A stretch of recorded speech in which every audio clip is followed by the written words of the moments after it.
तमाम साथियों, मेरा मकाम कहाँ पड़ता है तो राज करेगा। 14 कोस की राजा कहलाता हूँ, 14 कोस की राजा कहलाता हूँ। मेरा है नाम परवल नाम से जाना जाता है। सही नाम 14 कोस की राजपाट। मेरे जितने भी रहती प्रजा है, मंत्रियों के द्वारा हमेशा किसी न किसी दुखियारों को सेवा के लिए मैं तैयार रहता हूँ और अपने साथ हमेशा तिजोरी भर के रखता हूँ, जो कोई न कोई दुखियारी आए और मेरे राज से कोई भूखा न जाए। इसलिए मैं अपने साथ हमेशा तिजोरी को भर करके रखता हूँ, जो कोई भूखा राज से ना जा पाए। सजनो, तुलसीदास ने कवि में बताया है, दर्शाया है, जो जिसके राज में भिखारी वह राजा है नर की अधिकारी।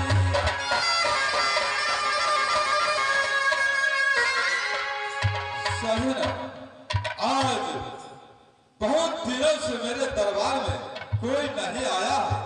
ठीक है, कुछ दिन में अब तो मेरा चौथा अवस्था चल रहा है, बूढ़ापन आ चुका है।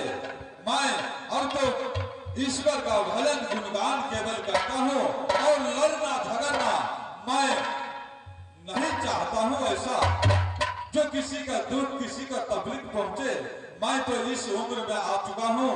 अब केवल मुझे ईश्वर से ध्यान लगा कर रहता हूँ। कुछ देर देखता हूँ जो कौन आता है दरबार में। अगर कोई आ गया तो उनको सेवा करना मेरा कर्तव्य है। ठीक है, मैं देखता हूँ कुछ देर।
जो तुम्हारा उम्र क्या हो लाख बरिस का।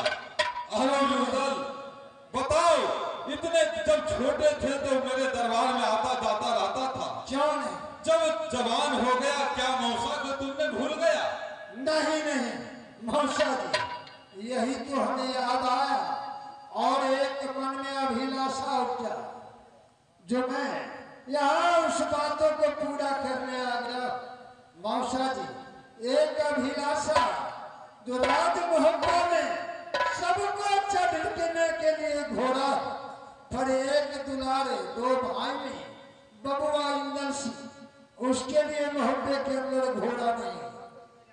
मेला लगा है करतापुर का, दोनों दोस्त मन में किए विचार, जोड़ेदार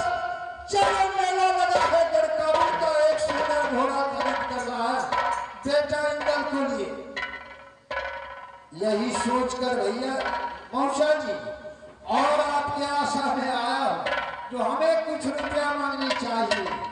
रुदल देवनंदन, तुम तो छैला जवान हो, कमाने खटाने लायक हो, तुम्हारे पास दौलत क्या कमी है। अब तो मेरा बूढ़ा अवस्था हो चुका है, मैं तो भूखे के सेवा के लिए मैं अपना तिजोरी में कुछ पैसे रखा हूँ, और तुम्हें क्या जरूरत मुझसे मांगने के लिए। मौसा जी, यही तो दुख की बात है। मैं क्या कहूँ आपसे, किला किला लूट कर मोहब्बे के अंदर मैंने इकट्ठा किया। तिजोरी का मालिक तो मेरे बड़े भाई अमरपति आवास, मैं उनसे विचार लिए हुए आज तक कोई भी काम नहीं किया, लेकिन मेरे लिए आज भैया जी मुकर गए। जो एक भी तिजोरी में रुपया नहीं, जो मैं तुम्हें रुपया दूं घोड़ा खरीद कर लाने के लिए, मेरे मन में उपजा, जो मैं तो बचपन में ही पाला पोसा हूँ मौसे के यहाँ। मौसा मेरा कहना अवश्य मानेगा और हमें वहाँ अवश्य रुपया मिलेगा, यही आशा लेकर आया हूँ मौसा जी। ये तो सोचने वाली बात है। अमरपति आल्हा भी कोई ना समझदार नहीं है, वो तो बहुत समझदार है। इन्हें पैसा ना देने के कारण कुछ हो सकता है। अगर मैं इसे पैसा दिया तो ये तो लड़ने झगड़ने वाले रुदल देवनंदन है, किला किला लूटने वाला। हो सकता है मैं इसे पैसा दूं और जाके कहीं से ये अगर झगड़ा नहीं मिलता तो इस नोटों द्वारा खरीद लेता है। हो सके मेरे दौलत के हिसाब से मेरे ऊपर कोई आफती आ जाए। नहीं, अमरपति आल्हा कोई मूर्ख नहीं है जो इसे पैसा नहीं दिया है, मुझे भी नहीं देना चाहिए था।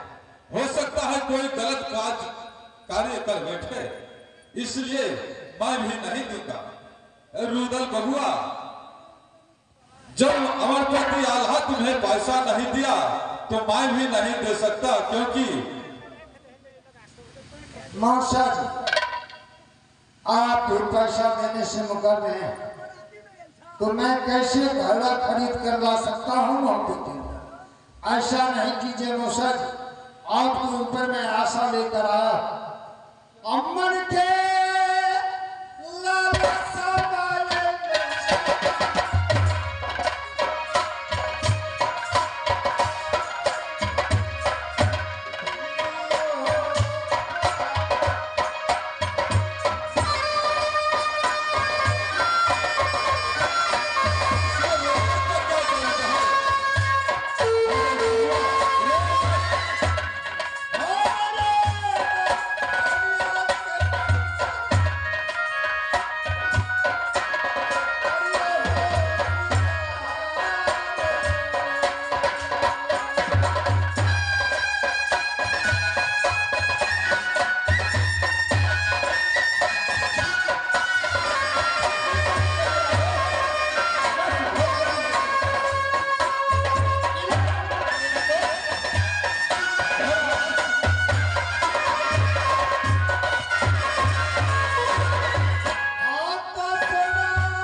मुझे भी फल नहीं कीजिए, मेरा काम को सफल कीजिए मौसा जी।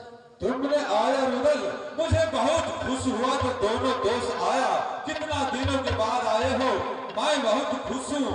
खाओ पियो आश मनाओ, तुम्हें एकाग्र प्रकार का भोजन से स्वागत किया जाएगा।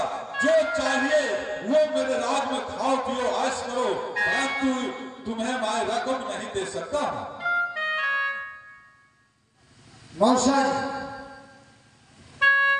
जब तक आप रुपया नहीं देते तो मैं आपके यहाँ अंजल भी नहीं कर सकता। मैं कर जोड़ कर विनती कर रहा हूँ, मेरा कहना मानिए और मेरा अभिलाषा को पूरा कीजिए। मैं अवश्य आपका रुपया वापस करूंगा, मैं सच बोल रहा हूँ। मैं ऐसा कदाचित वही नहीं कर सकता हूँ। मैं बार बार कहता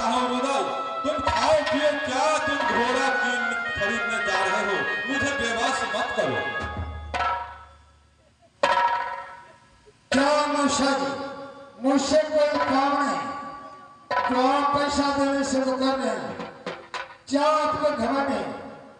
अगर रुदल सिंह चाहेगा तो यार रात करने को भी और लूट करने इसी बात को तो डर होता है रुदल, जो तुमने हो सके कोई गलत काम न कर दो। नहीं, कोई गलत काम नहीं, मेरे बातों पर विश्वास कीजिए और आपसे रुपया मांगी करके ले जा रहा हूँ। अब रुपया रुदल सिंह फिर हमें भी रुपया चाहिए। ठीक है रुदल, तुम्हें मैं बचपन से पालन पोषा किया हूँ, अगर तुम वचन मुझे देकर जाओ जो मैं कोई गलत काम नहीं करूँगा। नहीं नहीं मौसा जी, ऐसा तो कभी नहीं, विश्वास कीजिए। ठीक है, मैं तुम्हें अपने पुत्र को सवाल बहुत दिनों तक इस राज्य में पाला पोसा हूँ, इसलिए मेरा बात मानना, कोई गलत काम नहीं करना, नहीं तो पैसा से तिजोरी भरा है, मुझे देने से कोई संकोच नहीं। और इसी बात में होता है तुमने जाकर किला किला में लड़ने लगते हो छत्रियों से। नहीं नहीं मौसा जी, ऐसा तो कोई बात नहीं है। अभी मेरे मन में एक अभिलाषा है, जो जब तक मैं घोड़ा खरीद कर नहीं लाऊं बेटा अंदर के लिए, तब तक मेरा दिल चैन नहीं रह सकते। ठीक है रुदल सिंह, मैं जानता हूँ तुम वीर हो, बलवान हो, मुझे इसी बात का संकोच था, नहीं तो तुम्हारे लिए तो ये दरबार हमेशा खुला हुआ रहेगा और रहा है। जब तुम मेरे राज में पालन पोषण हुआ, कोई चीज तुमसे मैं नहीं रोक पाया। ऐसा भी होना चाहिए मौसा जी। बहुत खुशी के बाद अब लेट नहीं कीजिए, हम दोनों दोस्त को भी बहुत लेट हो रहा है। ठीक है, ठीक है रुदल, मैं तुम्हें तिजोरी ही समझा देता हूँ, लेकिन मुझे बड़े भैया अल्लाह से मुझे डांट मत सुनाना। ठीक है, जाओ और ऐश करो।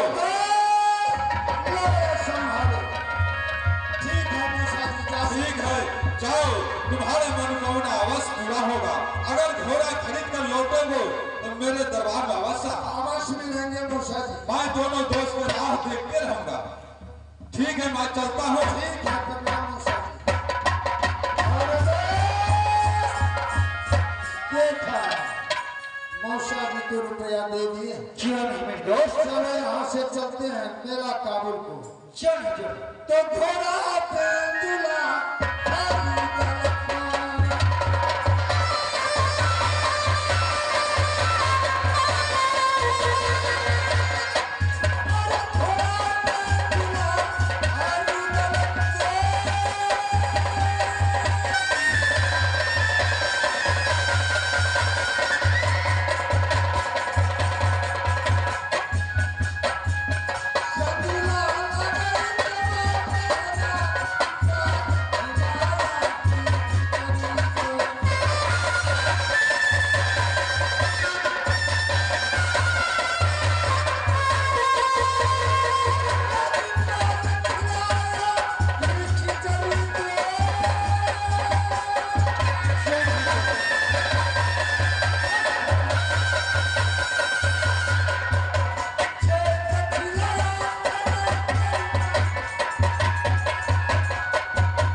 जोड़ी चलो दोस्त और शाम भी हो चुका है।